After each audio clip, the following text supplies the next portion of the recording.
여러분, 우리가 물과 성령으로 거듭난 새로운 피조물이 되었음에도 불구하고 우리는 여전히 옛날과 동일하게 거짓자로 자기의 생각과 감정에 묶여서 무엇 때문에 죽을 것 같아, 무엇 때문에 불안해, 무엇 때문에 어떻게 해야 될지 모르겠어. 그 삶을 계속 살아가고 있지는 않습니까? 거짓자로 끊임없이 자신의 온전함을 추구하는 삶을 살고 있지 않습니까? 사실은 그리스도 안으로 들어가면 모든 것이 있는 온전한 자인데, 그 온전함을 내 몸을 통해서 누려야 되는데, 거짓자로 끊임없이 그 결핍과 부족 가운데서 온전함을 추구하는 삶을 살고 있다는 것입니다. 바로 그 사람의 태도를 보면 그 사람의 신앙 정도를 알 수 있게 되는 것입니다. 무엇 때문에 힘들어? 라는 태도를 가진 사람은 그 문제가 해결되어도 또 다른 것을 또 만듭니다. 본인이 또 만들어서 그걸 해결해야 온전한 삶을 살 수 있다고 믿는 것입니다. 그것이 바로 마귀의 계략이기 때문입니다. 끊임없이 우리에게 문제, 문제 해결. 그러니까 그 사람에게 있어서 하나님을 믿는다는 것은 자기 문제 해결하기 위해서 하나님이 필요한 것입니다. 알라딘 램프의 지니하고 하나님이 비슷한 거죠. 또 웃기는 거는 살만하면 하나님을 찾지도 않아요. 자기가 알아서 한대요. 뭔가 힘들 때만 찾게 되는 하나님을 믿는 사람들이 너무나 많다는 것입니다. 여러분, 이것 빼고는 다 좋은 거예요. 아멘. 그런데 또 이렇게 생각하는 사람도 있을 거예요. 말은 맞는데 너무 이상적인 이야기 아닌가? 지금 내가 이렇게 아프고 죽을 것 같은데 당장 먹을 것이 없는데 이 문제 해결하지 않으면 큰일 나는데 그걸 가지고 한가하게 그런 소리 하느냐 할 수도 있습니다. 그렇게 생각한다고 지금 문제가 해결되느냐? 나에게 필요한 것은 당장 이 문제를 해결해야 되는 거다. 이 문제가 해결되고 이 문제가 사라져야만이 이 말도 이해가 되고 받아들일 수 있는데, 지금 내가 죽을 것 같은데 그런 이야기가 무슨 의미가 있느냐 생각할 수도 있습니다. 대부분의 사람들이 그래서 문제를 해결하지 못하고 있습니다. 그렇지만 여러분, 자신의 내면을 한번 성찰해 보십시오. 지금 내가 스스로 만든 자신에 대한, 처지에 대한, 육신에 대한, 물질에 대한, 다른 사람에 대한, 세상에 대한, 미래에 대한 나의 그 생각을 내려놓는다면 어떻게 될 것인가?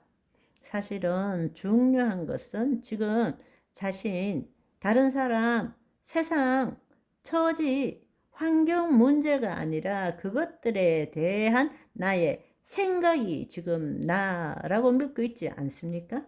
그 생각이 진리입니까? 아닙니다. 나의 경험과 내 심중의 생각과 내 지식에 기초해서 생각한 것 뿐이에요. 그러면 진리가 아닌 것입니다. 실제인가요? 아니에요. 실제도 아니에요. 내 머리의 관념으로, 상상으로 만든 것이지 있는 그대로 본 것도 아닌 것입니다. 우리가 생각한다라는 것은 이미 일어난 일에 대한 자기의 해석인 것입니다.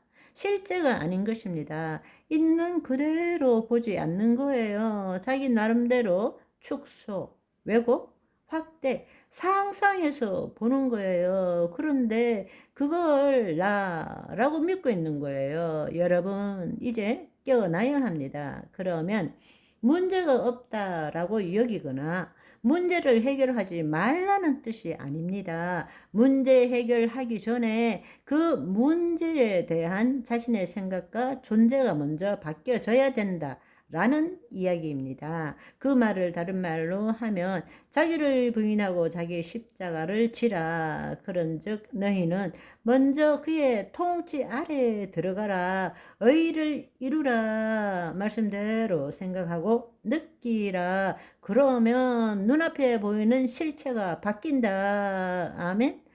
그냥 자기 염려가 앞서 두려운 거예요. 쉽게 말하자면 투서한 대로 인식하기 때문에 지금 이 상황이 나를 죽일 것 같아, 큰일 날 것 같아, 두려운 거예요. 그렇지만 예수님이 말씀하신 것은 죽기를 두려워함으로 일생에 매여 종노릇 한다고 말씀하시는 것입니다. 그거를 한 번이라도 직면해 봤느냐는 거예요.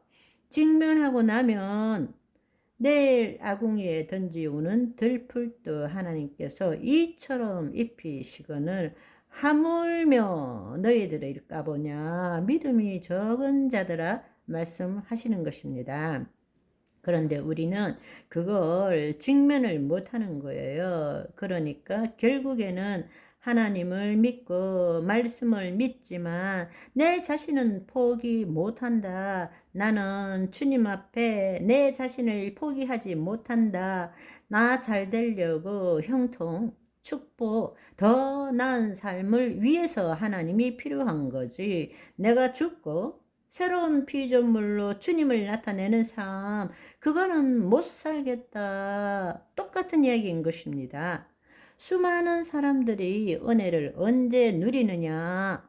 거짓자가 죽을 때 은혜를 누리는 것입니다. 그런데 우리는 거짓자를 죽이지 않고 은혜를 누리고 싶어 하는 거예요. 그런데 그거는 불가능한 이야기입니다. 하나님이 개입하실 수가 없습니다. 왜? 내가 내 생각과 감정을 붙들고 있다는 것은 마귀의 통치 아래 들어가 있는 것입니다. 마귀의 통치 안에 들어가 있는데 어떻게 하나님이 개입하실 수가 있습니까? 우리에게 자유 의지를 주셨는데, 그렇죠? 오늘은 여기까지. 바이바이.